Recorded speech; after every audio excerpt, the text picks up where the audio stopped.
This is a handmade luxurious soap bar. It is made with coconut oil, shea butter, olive oil and castor oil and 3 amazing essential oils. Today we're gonna look at how much it costs to make and what should be the actual retail price if you're planning to sell it. But before I get into the numbers, what is inside the bar? So first of all, we have olive oil. Olive oil is high in oleic acid. Once it reacts with sodium hydroxide, it converts into sodium oleate. And sodium oleate is a substance that provides a lot of gentle and conditioning properties to your soap. That's why the most famous soaps out there, Aleppo soap, Marseille soap, Castille soap, they all have one thing in common. They are made with a very high concentration of olive oil, and they provide this amazing, luxurious, gentle and conditioning lather, and they are very suitable for sensitive skin. Now, here's the trick. Olive oil, because it contains oleic acid and because oleic acid is very long fatty acid chains, it takes a lot of time to be converted into soap. And that's exactly why when you make a soap with a very high concentration of olive oil, you need to cure it for minimum 6 months to a year. And trust me, the result is phenomenal. I don't have sensitive skin, but I love using a soap that has been cured for a very, very long time, high in olive oil, because it really creates this luxurious spa-like, gentle and conditioning lather. This is what olive oil does. Then we have coconut oil. Coconut oil is high in lauric acid. It gives a lot of bubbles and cleansiness to your soap. We don't want to add too much coconut oil because then the soap will be too drying for the skin. So we just want to add enough to create some nice fluffy bubbles. Third ingredient is shea butter, and shea butter is high in stearic acid, and once it reacts with sodium hydroxide, it converts to sodium stearate, which provides a lot of creaminess to your lather. Also, shea butter contributes to the hardness of the soap. It makes it more hard and long-lasting. Number 4, we have castor oil, and castor oil is a fantastic ingredient.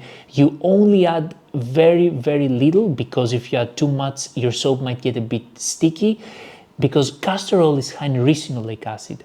And ricinoleic acid, basically once it reacts with sodium hydroxide, it converts to a substance that provides a lot of richness and thickness to your lather. So it works amazingly well with coconut oil. So coconut oil creates bubbles, castor oil comes and makes those bubbles very rich and thick and fluffy. If you're overwhelmed with what oils you should choose for your soap and your skincare, I have a free PDF that shows you how you can make 6 different skincare products, from soap, dish soap, sensitive skin soap, shaving soap, body soap, lip balm, deodorant, with only 7 ingredients. You heard me right, 7 ingredients is all you need to make 6 different skincare products. And this is very important, because when you're starting out soap making or skincare making, you're overwhelmed with the amount of ingredients that are out there, but you don't need more ingredients. You need better understanding of very few ingredients, and then you can create many different products. If you want this free PDF, comment "I want the formulation" and I will send to you as soon as I see your comment. Now, let's go ahead and take a look also at the different oils here. Basically, you can see in the soap hub, you have different conditioning oils, which is the first category. You have different cleansing oils, which is the second category of oils. You have different oils that provide creaminess and hardness, like shea butter, cocoa butter, beef tallow, lard, and so on, which is the third category. And the fourth category is only castor oil. It's the only oil with a high concentration of ricinoleic acid. So a little bit here for people who want to make soaps with very fancy, luxurious, fancy sounding oils. For example, I've heard people want to make soap with grapeseed oil or pumpkin seed oil. Listen, all of these oils, they sound very fancy, but in soap making, they're very high in linoleic acid. And when they're high in linoleic acid, they lead to the so-called dreaded orange spots. So you get a soap that is basically looking like this. It has gone rancid because of linoleic acid. Linoleic acid oxidizes very easily and creates these dreaded orange spots in your soap. So don't buy expensive oils without looking at the fatty acid composition first, because they contain high concentration of linoleic acid, so you pay a lot of money to buy something that will go rancid. And also, don't buy even oils that do not have a high concentration of linoleic acid, like macadamia oil. I hear this all the time. Why don't you make soap with macadamia oil? It's no different than olive oil. It has a high concentration of oleic acid like olive oil.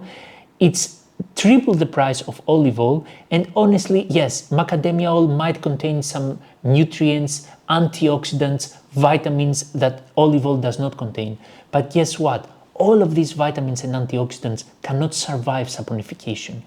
The high pH and the high temperature environment will degrade those compounds, and at the end, in soap, macadamia oil is no different than olive oil. The same with avocado oil. So this was just to show you that buying expensive oils do not add any extra value. Then let's go to the recipe builder. And this basically is a very important factor here. So first of all, we're gonna add olive oil, then we're gonna add coconut oil for the cleansing oils.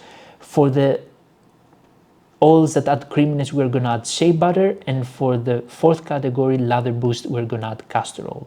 So olive oil, we're gonna take it up to 50%. 50% because we want to make a very beautiful conditioning lather, so we're gonna boost olive oil a bit. Then coconut oil, we're gonna get it to 19%. We don't want too much bubbles because that could be a bit drying, especially for sensitive skin. You could, if you don't have sensitive skin, you can even boost that up to 30%. You can boost coconut oil up to 30%, but for this recipe, we will keep it down to 19. Then creaminess and hardness, we've chosen shea butter, we'll boost it up to 25%, and castor oil, a little goes a long way. Now, Soap Hub will basically tell us that perfect, this soap recipe has a low dreaded orange spot risk, which is perfect because it has a very low concentration of linoleic acid. It has good conditioning, slightly elevated oleic acid concentration because of olive oil. So it tells us to allow for slightly more curing, 6 to 8 weeks, in order to get a very firm and hard bar. For the scent blend, we're gonna go ahead and choose Lychea cubeba, which is one of the most stable and long-lasting top notes. Usually top notes evaporate really fast, but Lychea cubeba is the most stable top note and citrusy top note out there.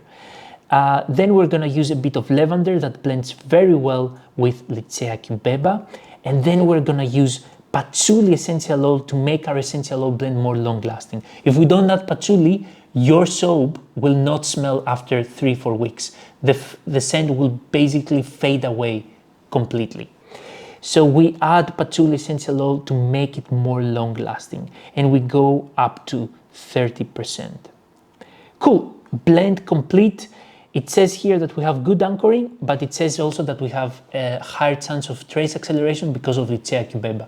But don't worry, if you mix your oils and lye solution at low similar temperature and you make sure you add your essential oil blend at the very end, then you will avoid trace acceleration. I use Lychea cubeba all the time and I have perfect control over my soap butter and no problems with trace acceleration. Then let's go to the cost analysis. Here we're gonna use a total oil concentration of 1,000 grams, and then we're gonna choose the prices. And honestly, about the price, it's quite important to mention here that oils change based on where you live. If you live in the US, olive oil has a different price compared to if you live in Europe or if you live in Asia. The same with coconut oil and everything else. So this is based on where I live. I'm based in Europe, and I understand where you live, it might be completely different.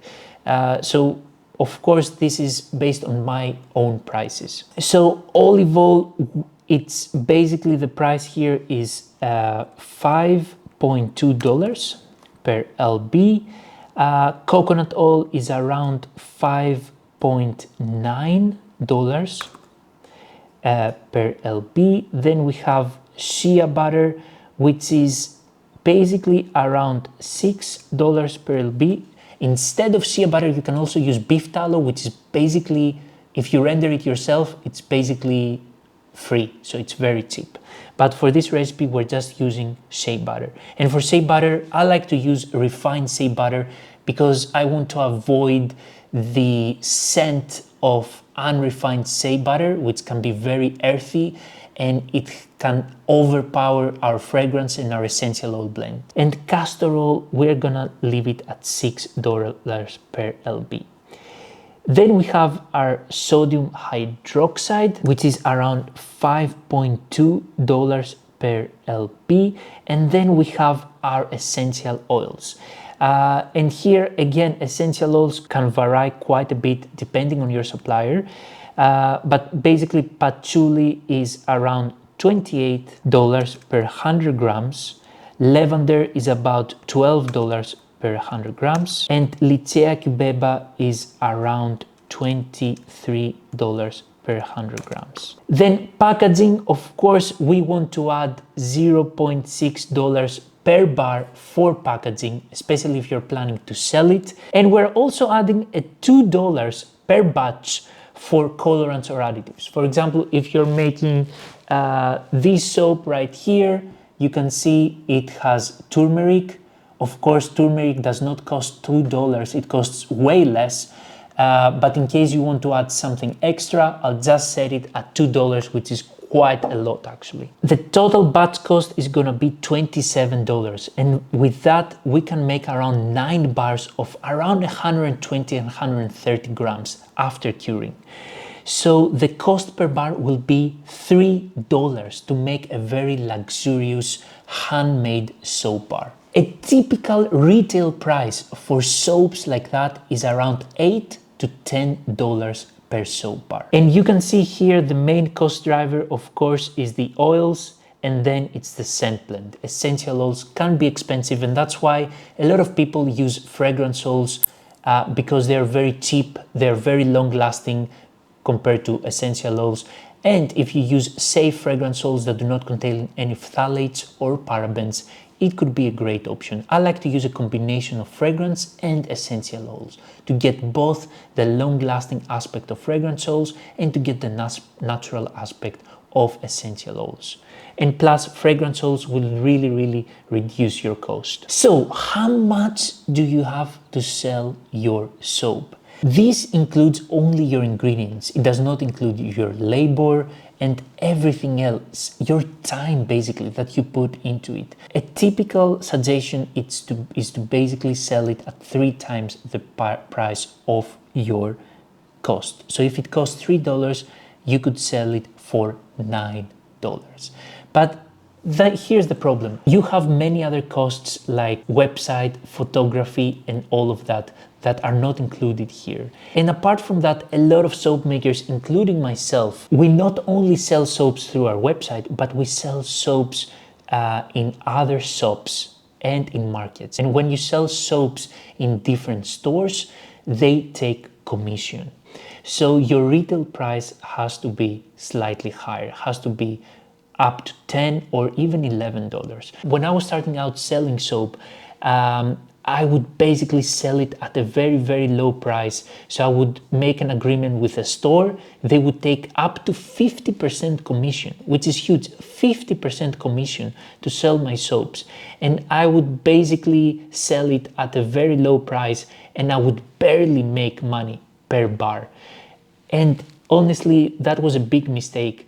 I was just starting out and it wasn't respectful for my time and for my work at all. I wasn't respecting myself by basically selling something so cheap. When you sell it through a store where they take commission, you should always make sure you increase the price so that you always have profit. I really hope you got to enjoy this video and it got to add some value to you. And a lot of people are asking me about the Soap Hub, which is the tool that I just showed you, and it's part of my new video course series called Clean Up Your Life, the Formulators Method, which is going to be 50% off from April 29th and 5 days onwards starting today. Thank you so much for watching this video and I'll see you guys next time.